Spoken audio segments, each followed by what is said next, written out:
Galing, galing. Correct. Congratulations. So pag nabaro mo siya, anong nararamdaman? Of course, I'm very proud. I'm prouder because nung ginawa niya lahat ko, on her own. On her own. I know it's a lot of pressure on her to fill her parents' shoes.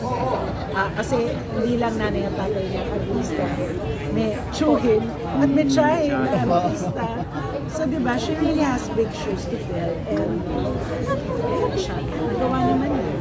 But there's really nothing much that you can say. Kasi pag nandun na siya, pag sumigaw na ng action ng director, wala na magagawa, diba? Hindi mo na siya matutulungan kasi she's on.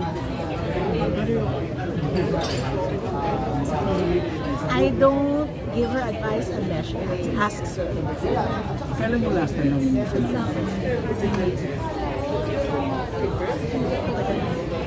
May kinalaman naman sa work. Serious to age lang ni Kyla, masayang kasing galing. Muna siya. Oo. Kayo makasagot niya. Magaling na ba ako nung age ako ni Kyla? Naman. Teka mo, yung taon niya ni, ano siya ginagawang pelikula? Ano ginagawang pelikula noon? Buhay may asawa. Mga 27, buhay may asawa. So parang wala ata ako masyadong ginagawa. Oo naman. Talaga? Yes. Parang hindi. Parang pwede. Siguro madrama lang talaga ako as a person. So kailan namin kayo mapapanood together? Si Malikala? Na medyo yung seryoso ng... Hindi ko alam. Ako okay lang naman sa akin. Kaya lang parang siya yata yung ayaw. Ninervous daw ito eh. So ako, when she's ready. When she's ready. Kasi, syempre magiging, syempre maano siya, makakompare. Nung nga nag-work kami ni Ina nung sabay comedy pa, sabi niya ayaw na daw niya ako makatrabaho. Sabi ko, bakit na naman ginawa ko? Wala naman akong sinabi. Sabi niya, kasi kilala ka namin eh.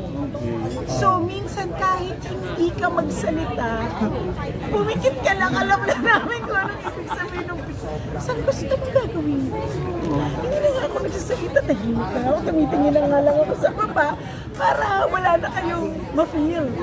Hindi totoo yan, ma. Hindi daw totoo yan. So, maybe when she's ready. Make it a point to watch everything. Hindi naman everything. Most of the No, I don't make it a point to watch everything. Sisilipin ko, pero hindi ko papanoorin lahat. Bilang nanay ako, ang nanay madaming sinasabi. So para wala na yung sabi. Tama. Diba? Tsaka, she has to experience everything. Kung may masabing hindi maganda about her, in-experience yun. Kasi dentista ka eh. In-experience ko yun eh. Diba? Wala namang, hindi naman perfect. Hindi ka perfect score. Hindi ka perfect score. So, Si Kyla, ba't siya magaling na gusto mo? Because nung sa Asian Academy of Science, ang dami pumuli sa kanya because of the voice, yung kanyang elegance. maybe that's why I insisted on her finishing school. Before she do it, actually, in-insist ko yun sa kanilang lahat. I'm proud na out of 5, isa lang hindi nag-graduate ng college. Si Ina. Dahil si Ina ay anak ko. Nauna ang pag-ibig. Oh, alam na natin yan. Diba? No, that's why I insist. That's why I'm happy na nag-artista siya. Nasa medyo mature na siyang age when she is already capable of carrying herself, capable of being able to talk well. Kaya importante talaga sa akin na nakapag-aral. Kasi talaga sinasabi ko sa kanila, ayoko nang pagka-in-interview kayo, ganun kayo. Kasi ayoko nang ganun na.